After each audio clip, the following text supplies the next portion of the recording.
All right, welcome to episode 21 of Stream Roulette. I'm Daniel Towns with Steph Broadbridge. Hello. Hello. And we're in the same place doing part 2 of...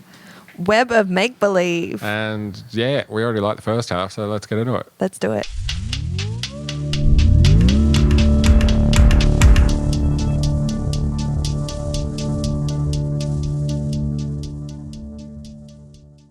Welcome to Stream Roulette. I'm Steph Broadbridge and I'm here with Daniel Towns. How are you, Daniel? Hello, I'm good. How are you? I'm good. Nice. We've been gigging a lot together. We have. We had another one last night. Yep. That was a... It was a gig. It was a weird environment, I've got to say. Yeah. Like, it was just very corporate-ish. Like it felt, but it was a bar. It was. It was at Olympic Park, if I'm allowed to say that. I was trying to not pinpoint the venue so people could narrow down where and who were about to come up, but...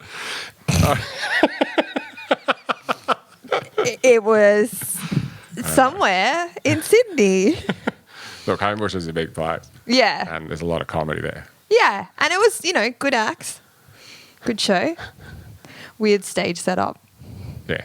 But anyway, there was more the room though. Like it was essentially like it was in the Olympic Park, and the room it felt like a function room in a hotel. It did. Like, didn't it? Yes. And then it just had like a spotlight, just very big tables. Yeah, like it was. Yeah, and it was a big room with that wasn't super packed. I felt like someone was going to hand me a whiteboard marker, so it was my turn to talk. It had that energy. Well, how was my form going to the wrong venue? Oh yeah. I wasn't going to say that. No, it's because I was reading through the text because I'm like, how did this happen? And like, there's a whole chain of messages where we're discussing both nights, and at one point he switched the dates on me. Oh. Kind of thing, like, something got switched, and so there was, and even yesterday, Red Lion was still being discussed in a message thread. There was a group chat with the address. Yeah, but when I checked that, when I know it's in Roselle. When you got to Roselle? No, I did actually. Yeah, when I got to, all I checked when I woke up was because this is how I operate. I wake up in the morning and what time does tonight's gig start? Yeah, that's what I do. And I got at 8 o'clock, Roselle, okay, all right, so I'll need to leave by 7. Mm-hmm. And then I work backwards on taking the dog out. So in my mind, yeah, like once I left to get to Roselle for, 30 minutes before the show kind of Yeah, thing. you would have been on time if you'd been at the right place. Yeah, and then I got in there and I walked around. And I got to say, it doesn't look like a great room for comedy. Big venue. There's no mic set up, no light. Yeah, that's true. I haven't seen no audience. I haven't seen it set up. But I was just like, where is everyone? And then I messaged her. I was meant to host the one in Homebush, and then I got there and I made it. Like I was there. You could have hosted it, to be honest. We only started 5 minutes before you came in. Oh, I knew. I saw it running on his phone. Like he could have waited, and it was 18 minutes. I don't know why he was panicking though. I mean, I took the opportunity, and I did sit in the car for a few minutes. Then I thought, I better go in. It's on the first floor. I can always just hide on the stairs. Well, it suited me because then you got the important spot in the first bracket. Oh, you didn't want it? No, so everyone got moved. Well, no. It was just because everyone got moved down. Well, so the person that was hosting replaced you, and then you replaced me. Well, the funny thing was that, I was actually trying to get out of hosting it yesterday morning, so it actually sounds legit Yeah. But, because I thought I was doing a spot. Right. I thought I would, but the spot is at the Red Lion. Oh. So there was so much confusion. Then he's like, can you do it? And I was like, yeah, I can do it. And so I did go last night fully prepared to MC. Yeah. But then as soon as the opportunity was there to not do it, yeah. For slightly less money, it's like, all right, I can go home earlier. It's like, I'll take that. Thank you. That's true. I think the person who ended up hosting it appreciated the pay upgrade. Oh, really? Yeah. Well, I assume they would have been there all night anyway. Yeah. Yeah. They were helping set up the chairs and stuff. Yeah. Yeah. There you go. Yeah. So everyone was happy. Everyone wins. My funniest thing was when I got there, I went into the toilet straight away because Christian couldn't see me. I saw you. Yeah, no, I know you saw me. I saw you go into the ladies. No, I went to just behind the thing so I was out of his vision. I didn't go in there. I saw you turn right instead of left. It was faster to cover and out of his field of view because he was facing that way, and if I walked back on myself, he might have seen me. Right. Why didn't you want him to see you? Because I went back there to text him. Oh. Did you tell him I was there? No. Okay. I told Mick you were there. Okay, good. Because, I relied on... Because Mick and I were like, I think Daniel just went into the ladies' bathroom. because I texted him and I said, sorry, man, I'm going to be another 20 minutes. There's a car accident or something. Because he was so stressed out on the phone. And I'm like, because like it really made me laugh because I'm like, man, he was trying to get me to do longer. I'm like, man, it says 18 minutes. And he wrote back, it says it's 22 minutes. And then I sent him a screenshot that said 18 minutes. Like, I was just, like, so I was just messing with him when I got there because that's why I went to the toilet. Because he was stressing out. And that's why as soon as I got there, he went, yo. Just having some fun. You got to make yourself laugh. Well, yeah. But no, that was good. It was good fun. Yeah, and that show, this Web of Make-Believe, Part 2, episode, 21? Episode 21. Or 20, Part 2, which we just discussed. Yeah. No, I like 21 as well. Yeah. Yeah, let's keep the count. Yeah. Yeah, you want to get into it? Yeah, let's do it. Like, we obviously like the show. So just in case you didn't watch listen to last week's episode, I'll just give you the synopsis again. It's Web of Make-Believe, conspiracy, fraud, violence, murder. What starts out as virtual can get real all too quickly when the web is worldwide. So are the consequences, is the little blurb. Yeah, and it was full on. So last week we did episodes 1 to 3, and this week we're doing episodes 4 to 6 because it was so much. Yeah, and I mean, you could do a whole episode on all of them, really. True. Like you could. We should do a spin-off podcast. Web of Make-Believe. No, but like they're big topics, you know. Huge topics, yeah. And like out of the two, like my first instinct is to talk about the 2-part one. Okay. Because it was, but the reason behind that is because the Sextortion one is like just yucky. Uncomfortable. Yeah. It's a bit yucky. But that's interesting, right? Because that one I was watching it and I was just like, oh, this is so, you know, like it's so fucking predatory. Like it's disgusting. It is disgusting. And just seeing that. I was stoked to watch it though, to be honest, because I guess you and I are a different generation to the people that were. It was young girls, basically. Yeah. High school. I don't even think they'd be girls, like our age now. No, they're not. Yeah, that were getting caught with images of themselves. It was when Facebook first launched, right? Yeah. And I was in the UK. The one was at 2006. Something like that. Yeah. Yeah. So it was around then. So yeah, I was. Yeah. So we were both already full adults by then. Yeah, mid-20s kind of. Yeah. Yeah. So they were like 10 years younger than that. So they're the people that grew up with phones in their hands then. Yeah, and that generation just doesn't has a very different idea of what's okay to put on the internet, whereas I feel like our generation's a lot more cautious. But then do you think maybe if their parents are posting stuff on the internet, they've seen that? Because digital footprints are like, you know. Yeah, but I don't think their parents are. Some do. Do you not? Haven't you had to mute everyone on Facebook that just relentlessly posts family photos? But family photos is different to like a photo of your tits.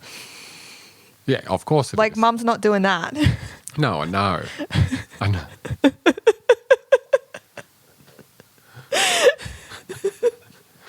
So anyway, what this guy would do. She doesn't listen. It's fine. So some dude. Yeah. What was his? He'd I couldn't find his name because I was trying to do some I like to do the research and find out all this stuff. But the guy that did this documentary was very careful, sort of not to name names and even the ones that were bad. So I really struggled to find additional. Well, maybe information they're online. They probably fucking work for law enforcement now. Because you could not him in this episode. Yeah. But like I mean, hackers end up. Like they get recruited by. You could see the level of respect the investigators had in the double episode, the 2-parter. True. Like it's like, yeah, we were baffled, but we were impressed. Like you'd be frustrated at the time, but when you look back on it, especially when you finally catch them, and like you see what they're doing, and like this guy, the first one, let's stay on that for now. He was just a fucking. He was just a creep. Yeah. He wasn't clever. No. I mean, it was clever in that it was manipulative. Exploiting women for. Yeah, just. For nudes and. But he didn't. There was no like. What did he do? He hacked into all their accounts. He took over all their accounts. It was just a control thing, I think. That was what I was trying to kind of understand that was never really made clear, and that was what was his motivation? Like, what was he getting out of it other than control? Yeah. Which is so creepy. Yeah, it is. terrifying to think that that's enough motivation for someone to do that to people. But who has the time though to send all those messages? well, unemployed people, me. And how? No, but you know, like I don't know. Like I just see that as like what he was doing was essentially a full-time you know, like a. Yeah, and there's no money in it. Well, that's it. It was very. That's what I mean. Like I feel so like is it's he scarier. satisfying? Somehow, if you attach money, financial gain to it, or some kind of, it feels less creepy. But when it's Yeah. just motivated by your own personality and insecurities, it's like, ugh. That is super creepy though. Send me a photo of your boobs or all, you know. I thought that I really post liked. nudes on your Facebook.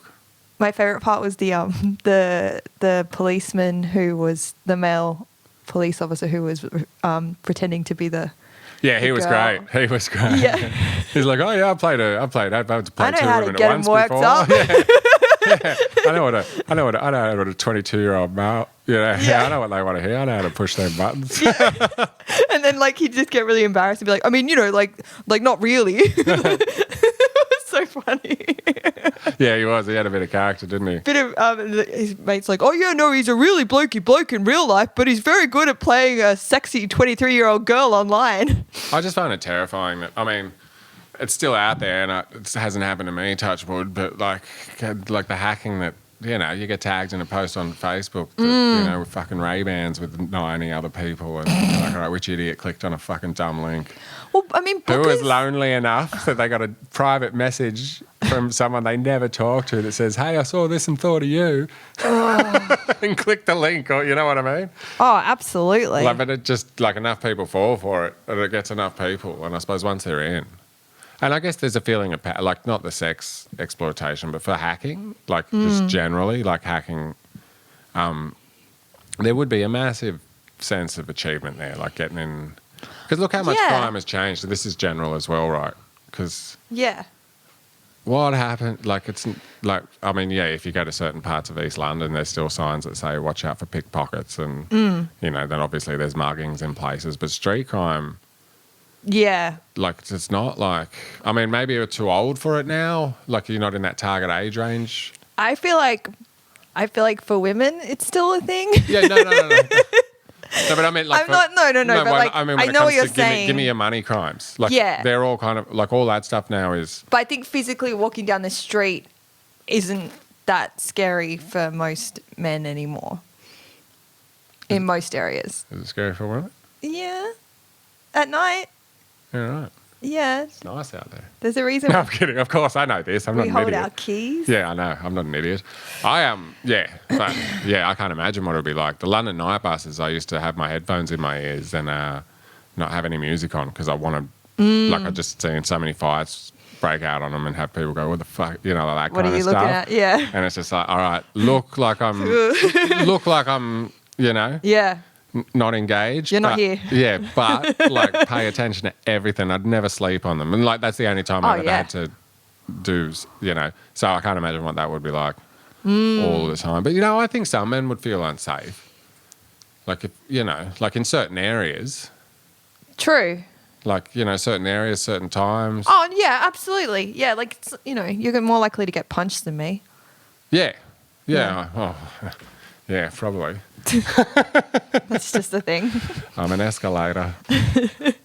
Oh, how's this? For the other night, like it was 6:30 p.m., right? Let me paint you a nice little Yep, go ahead. picture. There's a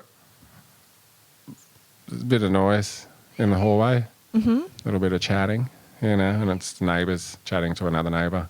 You know, they chat all the time, very friendly, nice people, you know, and then we thought, oh, open the door and say good day. And we open the door and then like everyone is in their pajamas. 6:30, right? There's Yep. kids there, Yep. you know, and then another neighbour comes out and like 5 minutes we've been there. And like we're all in our doorways, just talk, like it does echo, but no one's yelling. Yeah, And just it's not- having pleasant conversations. And just starts being so rude and so aggressive. But he stopped at me because I was first. And like we'd already all discussed, like everyone, like he's known. Yeah. You know what I mean? Like it's known. And like it just escalated so quickly. Oof. Because I said to her, I said, man, like it's 6:30. Like it's 6:30. I said, even if this was a one-off at midnight, you wouldn't come out so aggressive. Like, Yeah.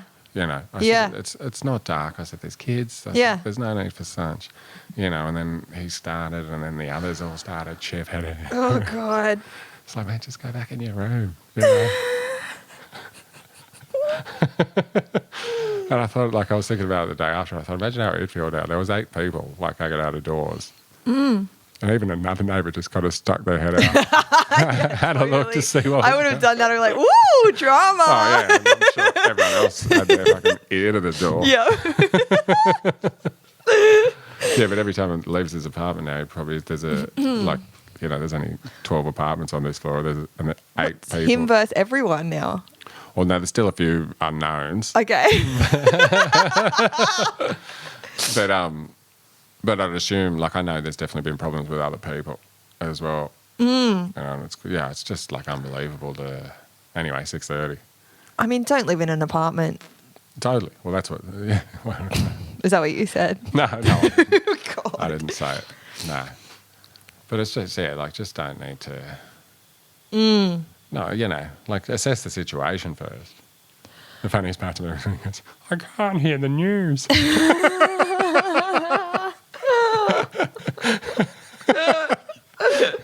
Like, dude, like... It'll be on again.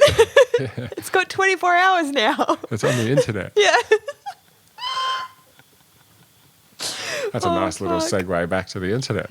Yeah. Well, should we go on to the second one? Because, the first one was just disgusting. Yeah. And Yeah. At least it got, you know, he was caught. Yeah, he was. And, you know, it was, I think it's important because I just think young people do put too many images of themselves online. Oh, and you could just see, like, what put the women through. Like, but then did you see the one where she was like, I'm not... It wasn't her that he was targeting. It was just something when she had that realisation. That was really clever. I loved how they included that. She was very, you know, she was pretty wise. She was pretty smart. But, you know, I guess she had to grow up pretty quick. Like, learn some lessons. True. You know, but like that was and was she the one that was talking about how she wanted to die? And then her mum was like, all right, we're going to do something about this. I'm not letting you kill yourself kind of thing. And then I think that was a different one. Okay. But it was full on. Oh, it was massive. And it was, I mean, it's always the thing with those things. It's like, you know, the guys probably think, these women don't know each other, these women. And then eventually, like, when it becomes a thing, you know, and then they find out they've got that thing in common. Like, R. Kelly finally gets his fucking 30 years. Did you see that? Yeah. You know? Yeah. Like, even though those ones, some of them did know of each other, but like, yeah. Yeah. Well, with this guy, I think for me, the hardest one to watch was the one who was meant to be his friend. Yeah. Who they were confiding in him. I mean, that's really creepy. That's creepy. Because that's like real life and online stuff kind of colliding. Have you ever had an online alias? No. For any reason? All right, your face says otherwise. I troll under my own name. Yeah, that's true. I do that too. Sometimes. Yeah, but no, I don't. Not troll, but, you know. Not us to start shit, but yeah. Just throw a grenade in the room and walk out. Yeah. I'm literally doing that in a group chat for a gig tonight right now. Oh, really? The booker asked me to share the promo and I said I'm not sharing it.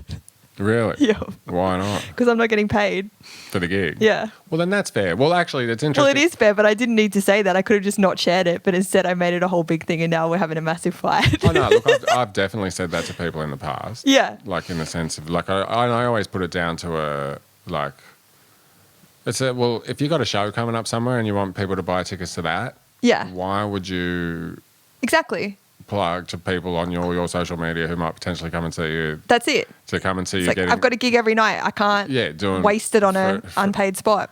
Yeah. And, But he pushed back, so then I went further and I was like, also, you've used my face on the promo video without permission. I don't know if I needed that extra... I don't know if you needed to hang on the ring after you dunked it. And then I wrote, also, thank you so much for the gig. I'm really happy to be here. Oh. Well, you know what? Like instantly backpedaled. Well, no, part of my thing is... Yeah, I do that. Seizure, if you're listening, I hope we're still friends. No, but all right, and if you are listening, and anyone that says, like, It's not our job to do your job. That's how I feel about it. Like, we're not promoters. Yeah. Like, if you run a comedy show, you're a promoter. And if you're promoting a good show with, yeah. like, people will just share it anyway. I hate sharing, but I will share if they're paying me. Yeah, and if it's a good thing that you like, yeah, this is cool. This is fun to be a part of. I'm not putting effort into it. I'm literally just sharing it. But not shitting on the gig here, by the way, but it's just like... It's not about whether it's a good or bad gig. No, yeah, exactly. It's like I don't make a cent if there's 20 people there or if there's one person there. I get paid the same. So there's no incentive for me. Like, you're the one that's profiting. Yeah, and look, I get it. Like, for out-of-town gigs, I do it. You know, like, I will share them and do it because, like, it's how often are you in Newcastle or Canberra or Orange. But they're paid. Yeah, so if it's a 1 or 2 a year kind of thing, definitely. But then if it's if it's just a weekly gig, you know. Oh, actually, like, I share open mics and stuff, though, now. Do you? Well, just because I don't do them as often. Like, so to me, they're the rare ones. But what are you sharing? Come on down? It'll be a good show? No, it's always just the thing you tagged in with everyone. Oh, right. You know what I mean? Like, it's just the image with everyone's head on it, the Instagram post. Okay, I think you have a very different idea of what an open mic is to me because there would not be artwork for an open mic. Aren't you above that? No. No, I'm not saying you're not above no artwork, but like, you're definitely at a point in your career where you can... I'm below no artwork. You can start cutting the tail. Let's look at the Stingray. Part 1 and 2. So this one was like fascinating. Yeah, and this one, the reason why I kind of wanted to talk about the Sextortion.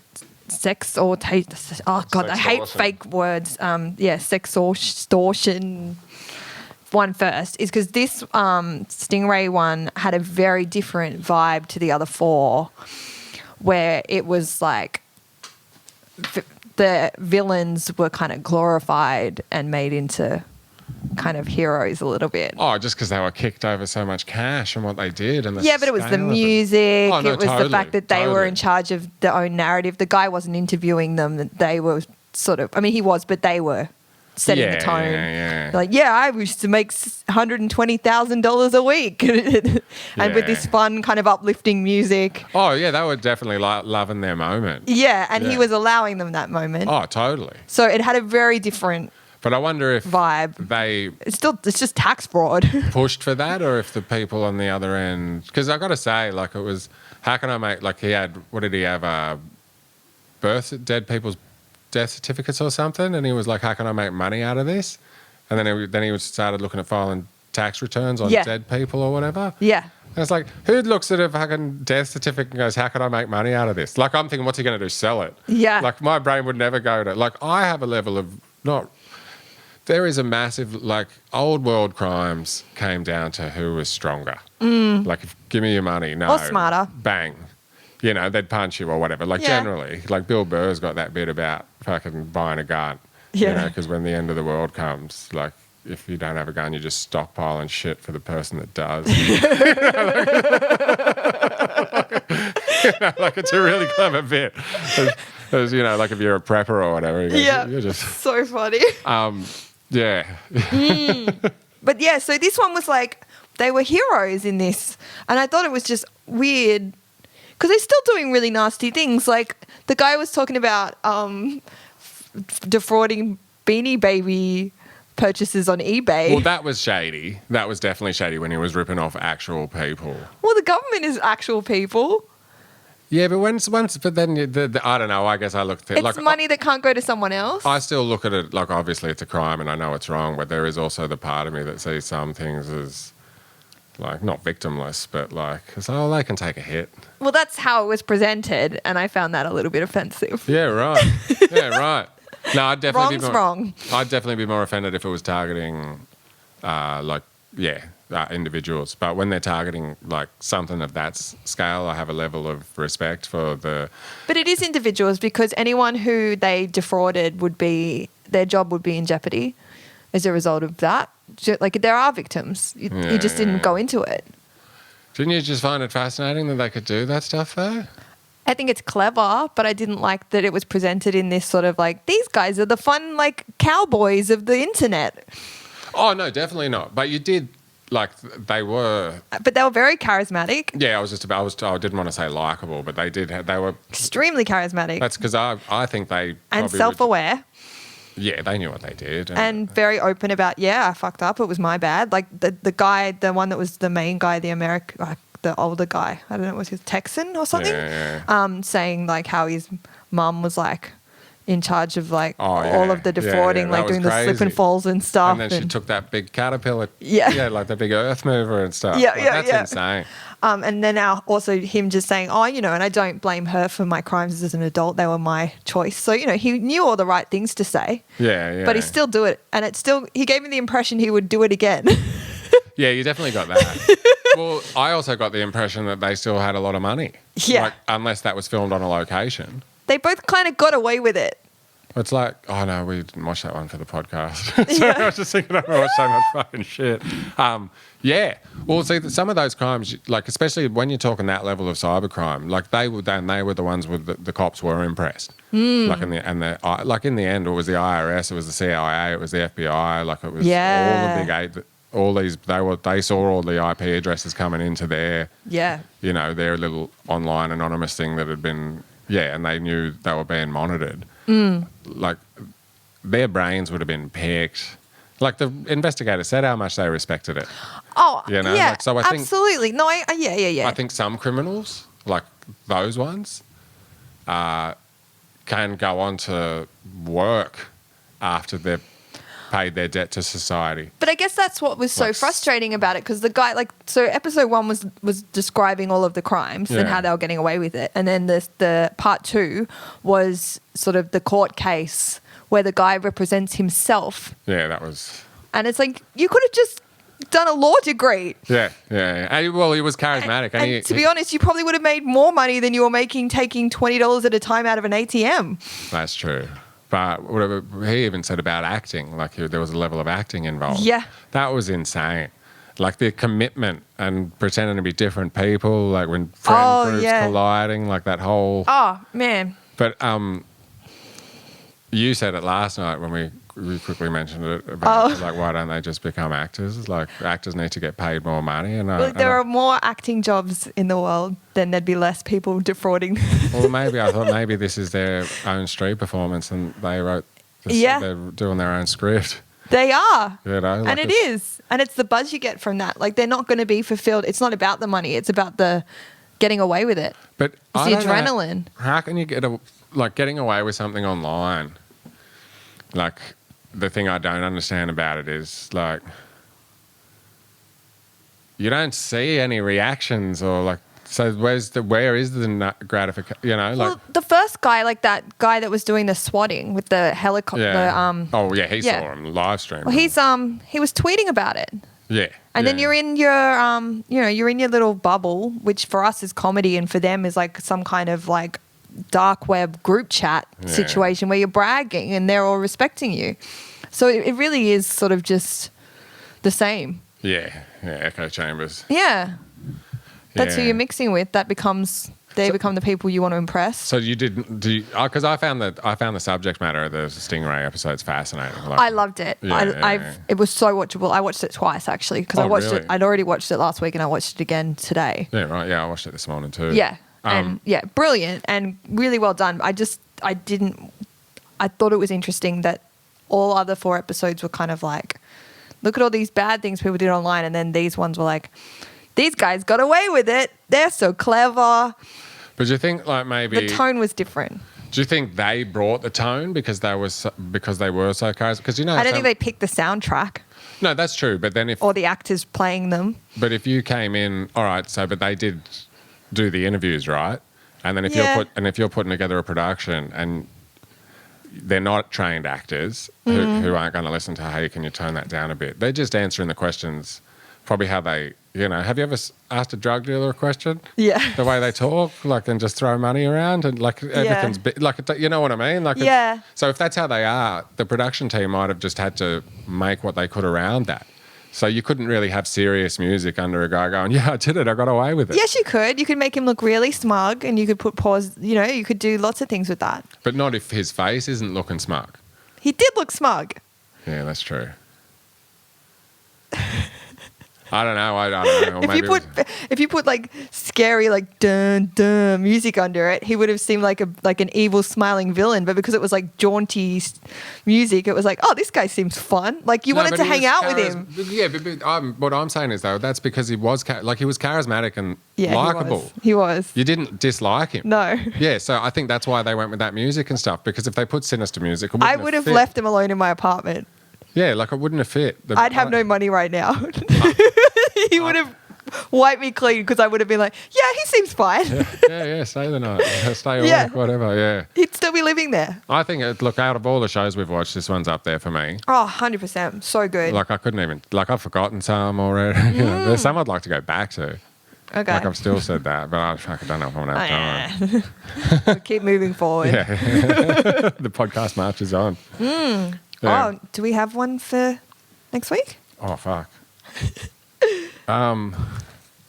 Should we do it live? Yeah, why not?